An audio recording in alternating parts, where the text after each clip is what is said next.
Today, we are going to explore perhaps one of the most terrifying incidents in the history of mountaineering, the attempt to climb the north face of the Eiger in 1936. But first, it's important to talk about the mountain itself. The Eiger is a peak in the Swiss Alps, and it's relatively small, not even reaching 4,000 meters.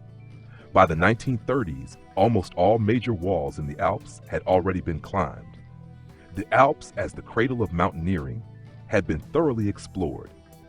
There were many top-level climbers at the time, and eventually, the north face of the Eiger became one of the last unsolved problems in alpine climbing. The Eiger's north face stood as a challenge to the mountaineers of that era. It was located right in the middle of the Swiss town of Grindelwald. The summit itself is relatively modest, just 3,970 meters, and had already been conquered in the mid-19th century during the early days of mountaineering. The summit was relatively accessible via the gentler slopes of the mountain. Moreover, a railway tunnel had been built through the mountain as early as 1912. As a result, a few windows from the Eigerwan station appeared in the eastern left part of the face. On the western right side, there was a sturdy wooden arch, the opening through which trains passed. But the north face, only 1,800 meters high, remained unclimbed. It was concave and very difficult to ascend. At the base, the approaches were relatively gentle, but they soon transitioned into a nearly smooth vertical wall. The most difficult sections, however, were at the top, where the wall overhung, and from those impassable ledges, constant rockfalls and avalanches streamed down to the base. Naturally, there had been attempts before 1936, but all had ended in failure, and often in the death of the climbers, earning the wall the nickname the Murder Wall. One of the most significant attempts occurred a year before the events I'm describing, in 1935. In the summer of 1935, two climbers from Munich arrived in Grindelwald, 24-year-old Max Sedlmayr and 26-year-old Karl Mehringer. Despite their youth, both were already known as sixth-category climbers. They were genuinely strong mountaineers who approached the climb methodically. For more than a week, they studied the mountain and planned their route. They climbed the summit via the gentle slope and left food and gear there. They waited a long time for the right weather. Finally, on August 21st at 3 a.m., the Bavarians set out onto the face. They intended to complete the climb in 3 days, although they brought food for 6. As soon as the sun rose, every telescope in Grindelwald was aimed at the wall. Sedlmayr and Mehringer were making good progress as they climbed the first rock bastion, and they stopped for the night just above the windows of the Eigerwan station. This was the first relatively easy and safe section, where rescuers from the station could potentially come to their aid if necessary. The entire following day, spectators once again watched as the rope team made their way over another rock band and reached the first ice field, a glacier on the mountain's face with an average slope of 55 degrees. For climbers of that era, this was a truly difficult obstacle. A few words must be said about mountaineering at that time. It was still in its formative stages. Most of the equipment available to modern climbers didn't exist yet. In fact, each climber had to experiment, design new gear, and come up with innovations to improve the safety of their climbs. By the 1930s, there was already a kind of conflict between the old and new schools of mountaineering. The old school, which had emerged in the 19th century, when climbers relied mainly on an alpenstock, a coil of rope, a feathered hat, and a smoking pipe, was already fading into the past. The new school was experimenting with new pitons, wedges, clamps, lightweight tents, and innovative gear. Mountaineering was gradually evolving from an aristocratic pastime in wool suits into a true sport. There was also an unspoken rivalry between the Swiss, Bavarians, and Austrians.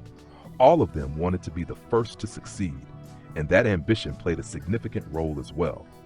The climbing pair being observed from below still bore strong influences of the old school. To ascend icy slopes at the time, climbers had to hack out a chain of steps, protecting themselves with heavy steel ice pitons that required great strength and precision to hammer in. Ice screws and ice axes with sophisticated picks didn't exist yet. Even crampons with front points, which allowed climbers to grip the slope more securely, and either use smaller steps or skip step cutting altogether, had only been invented by Gribble 3 years earlier and were still not widely used among climbers. But by the evening of the second day, the Bavarians had managed to overcome the first ice field, and finding a spot relatively sheltered from falling rocks, set up their next bivouac. The next day, observers peering through their optics noticed that the Bavarian team's pace had significantly slowed. As the day went on, the climbers moved more and more slowly, often sitting in one spot for extended periods. After traversing another rock band, Sedlmayr and Mehringer reached the second ice field, which was not only steeper and twice as long as the first, but also constantly bombarded by falling rocks from above. At that moment, the weather began to worsen. When heavy clouds enveloped the wall, the climbers were still on the second ice field. In the evening, it started to rain. A strong wind picked up, followed by a thunderstorm. The next day, the weather didn't improve. It kept raining, the wind was strong, and the clouds obscured the climbers from view, leaving their fate unknown. The clouds cleared only on August 25th, and once again, spectators could see two dark figures. They were located between the second and third ice fields. The first point moving along the slope was most likely the stronger climber, Sedlmayr. He was progressing relatively quickly and appeared to be in more or less good condition. The second point was moving much more slowly and, by all appearances, was showing signs of extreme exhaustion or possibly already suffering from an injury. Before long, the clouds once again engulfed the face, and the storm returned with renewed force. The climbers were never seen again. A month later, German pilot Ernst Udet, flying around the summit, spotted a human body between the ice fields. From the plane, it was impossible to tell who it was. The figure stood waist-deep in snow on the slope. According to the pilot, it looked as if the man was speaking to the wall. This spot came to be known as the Death Bivouac. Observers concluded that the climbers had died from physical exhaustion and hypothermia. A year later, Heinrich Sedlmayr discovered the body of his brother just below the windows of the Eiger station. The spot where the body was found was located directly above the Death Bivouac, and it appeared he had been swept down by an avalanche. And now we come directly to our story. The death of the climbers in 1935 caused a major stir, and the Swiss government temporarily banned attempts to climb the Eiger's north face. Many accused the Swiss guides of lacking the skills necessary to rescue the climbers from that face. The guides responded by saying the wall was impassable, and no one should be attempting it at all. But when something is forbidden or deemed impossible, it only ignites the imagination of young, ambitious climbers even more. And by May of 1936, almost exactly a year after the Bavarians' deaths, new attempts to scale the wall began. Two groups of climbers tried their luck, but both were forced to retreat. They reached the vertical sections of the wall and, judging it to be unclimbable, turned back. But in July, Willy Angerer and Eddie Reiner established their base camp beneath the wall. Aware of the difficulties Sedlmayr and Mehringer had faced while climbing the first rock bastion, the Austrians began searching for an alternative route to the first ice field. They had to make several reconnaissance forays, but eventually a new, easier path was found. To the west of the first bastion, they discovered what came to be known as the Broken Bastion. After the Broken Bastion came a short but very difficult section called the Hard Crack. Beyond that was a smooth, overhanging wall they named the Red Overhang. It was completely smooth and appeared unclimbable. To the left, a steep 80-degree wall led up to the first ice field. There was no route straight upward either. On top of that, the weather began to deteriorate noticeably. Angerer and Reiner descended with the firm intention of making another attempt as soon as the weather improved. As they descended to the base of the wall, they encountered two more climbers who had come to try their luck on the Eiger. These were Wehrmacht Alpine troops Andreas Hinterstoisser and Toni Kurz. Both were 23 years old, but each had already completed several extremely challenging first ascents rated at the 6th level of difficulty. The newspapers immediately began speculating whether the Germans and Austrians would race each other up the wall or join forces as one team. And, as I mentioned earlier, there was an unspoken rivalry between the Swiss, Bavarians, and Austrians. Everyone wanted to be the first on the wall. However, this time there was no rivalry. The climbers decided to unite and attempt the wall together. When the weather finally cleared and the forecast for the next 3 days was favorable, the climbers began packing their gear. A few days earlier, Hinterstoisser had taken a fall during a reconnaissance outing and sustained a minor injury, but the thought of abandoning the climb never even crossed his mind. At 2 a.m. on August 18th, the four-man team set off up the wall. By 9 a.m., they had already reached the spot where the red overhang had stopped the Austrians. The idea of climbing the red rock wasn't even considered. Hinterstoisser went left in hopes of finding an easier path upward, 40 meters of difficult traverse that would later become known as the Hinterstoisser Traverse. After completing the traverse, the team reached the first ice field. As with the previous year, local residents closely followed the ascent. Some watched through binoculars, others through powerful telescopes, but in any case, every movement of the climbers was under close observation. After a while, as the climbers approached the rock barrier separating the first and second ice fields, spectators noticed that one of the four was moving strangely. Something was clearly wrong with him. It was Eiger. He was moving very slowly and periodically holding his head. Rainer had to constantly support and watch over him. There was no great mystery as to what had happened. One of the Austrians had been struck on the head by a rock. The rock wasn't large, but since helmets weren't worn in those days, it was enough to cause injury. And although the bleeding had been stopped immediately, Eiger was clearly in bad shape. Still, the climbers continued the ascent.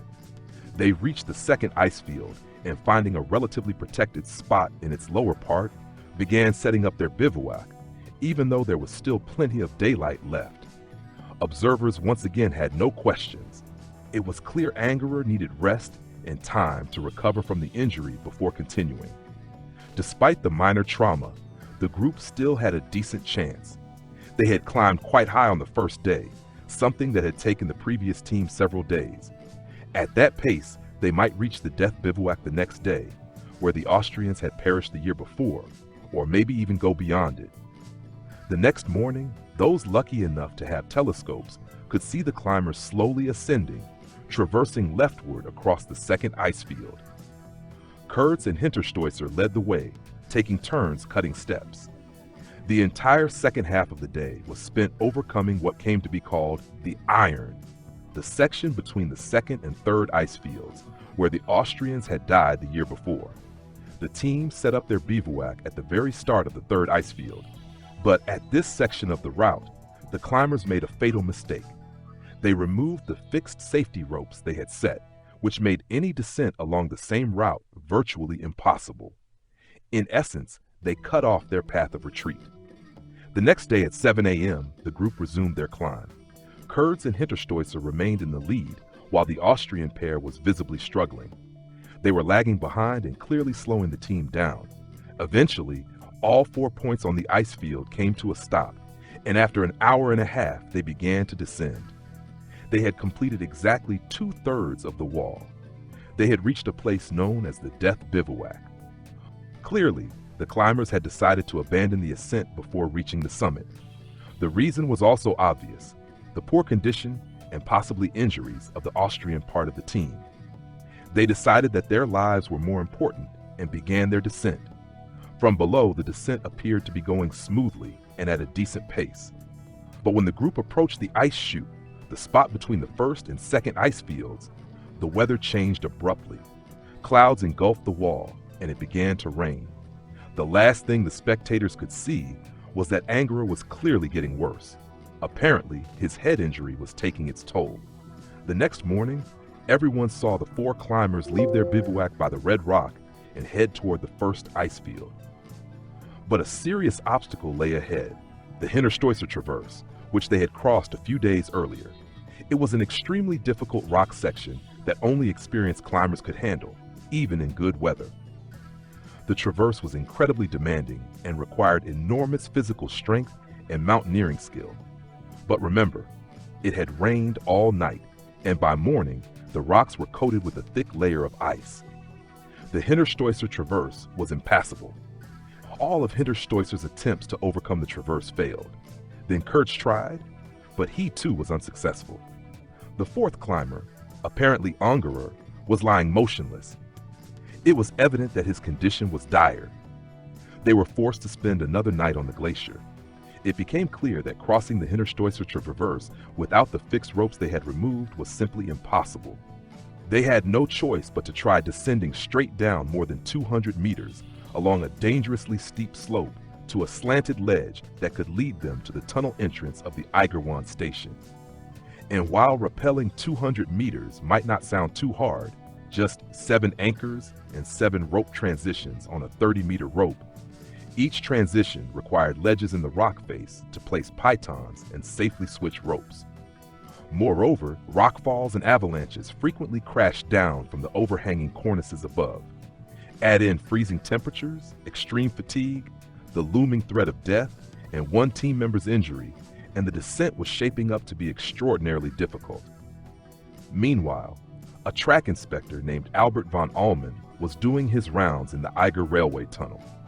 It was his job to monitor the track and its mechanisms and ensure the tunnel was safe from collapse and other dangers. The tunnel had a technical gallery that opened directly onto the north face of the Eiger. This was the gallery the climbers were desperately trying to reach.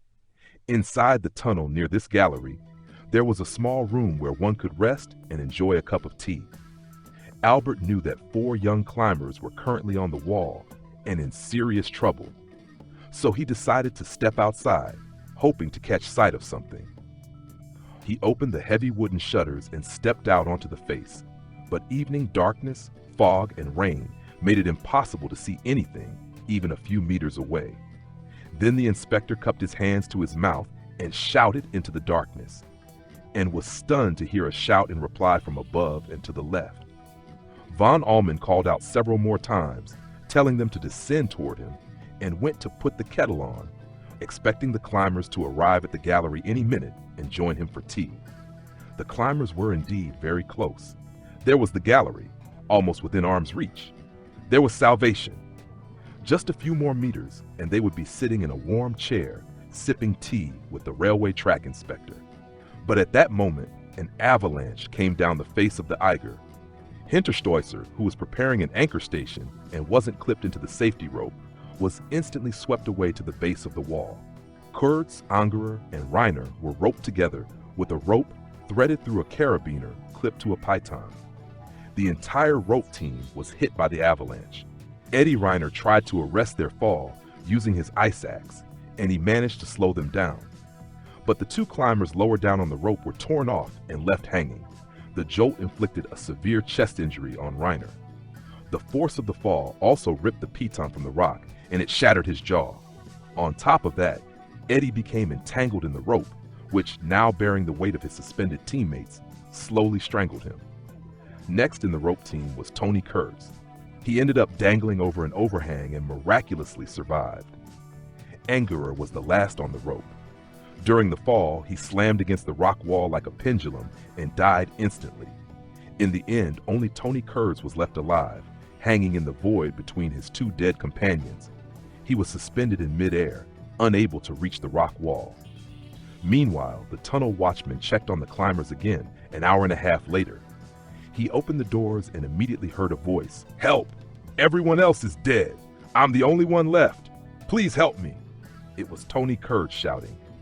"I'm to your right," Albert replied and returned to the tunnel. From there, he called the station at the foot of the mountain's western slope. He knew that a film expedition was currently there, including 3 experienced mountain guides, Hans Schlunegger and the brothers Christian and Adolf Ruby, who immediately set out to help the climber. They arrived by special train at the tunnel gallery and climbed onto the wall. After a difficult ascent, they reached a spot just 50 meters from where Kurz was hanging. They couldn't see him, but they could hear him clearly. The guides told Toni that if he could lower them a rope, they would pass him food and supplies. But Kurz couldn't do it. He had no rope, no pitons, no hammer. He also couldn't reach the wall. During the fall, one of his gloves had come off, and his left hand was now frozen and useless. The rescuers had brought minimal gear because of the rush, and they simply weren't equipped to get the climber off the wall. To make matters worse, another storm was approaching. They told Kurz they would return in the morning with reinforcements and the necessary equipment. Kurz cried out, "No, don't leave me. I'll freeze to death here." But there was no other option. A few hours later, the rescuers returned to the wall. This time, there were 4 of them, joined by the very experienced rescuer, Arnold Glathard. That morning, they were shocked to find Toni Kurz still alive and conscious, still dangling between his 2 dead companions. No one could figure out how to get him out. Climbing up the overhanging rock that separated the German climber from the rescuers was completely impossible. Kurz insisted they traverse farther to the right, along the route the climbers had taken up, and then reach him by rope. Pitons had been left in place, which would have made their task much easier.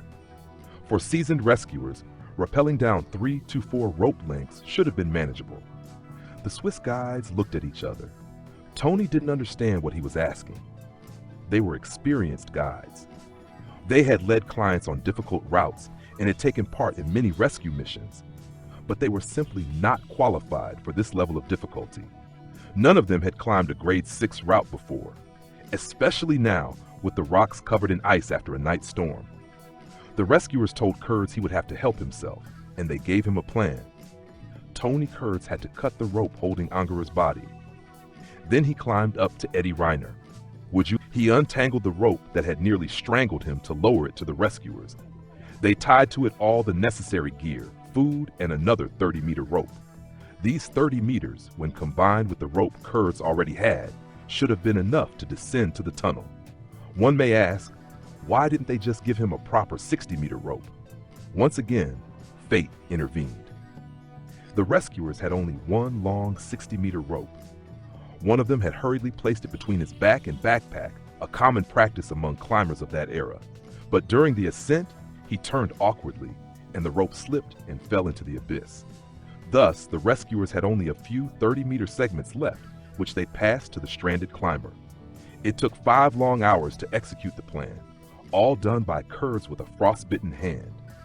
At last, he had the rope and the gear. Now all he needed to do was tie the 2 ropes together and rappel down to the rescuers, a 15-minute task. He tied the 2 30-meter ropes and began the descent. He was just 3 meters away from the rescuers. Salvation was in sight.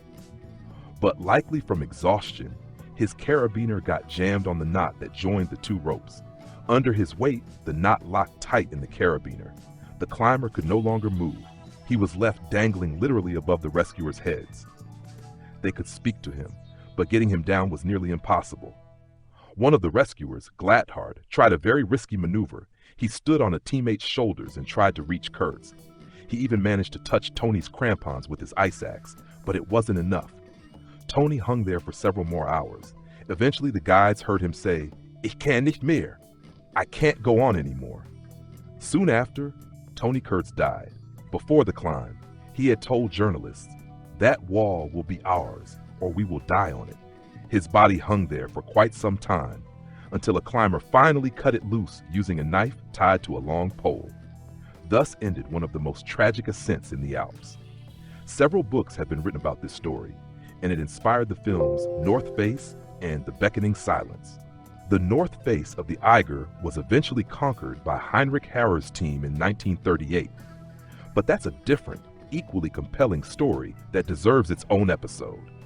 If you enjoyed this video, be sure to give it a like. Leave your thoughts in the comments. It'll be interesting to read them. And don't forget to subscribe to the channel if you haven't yet.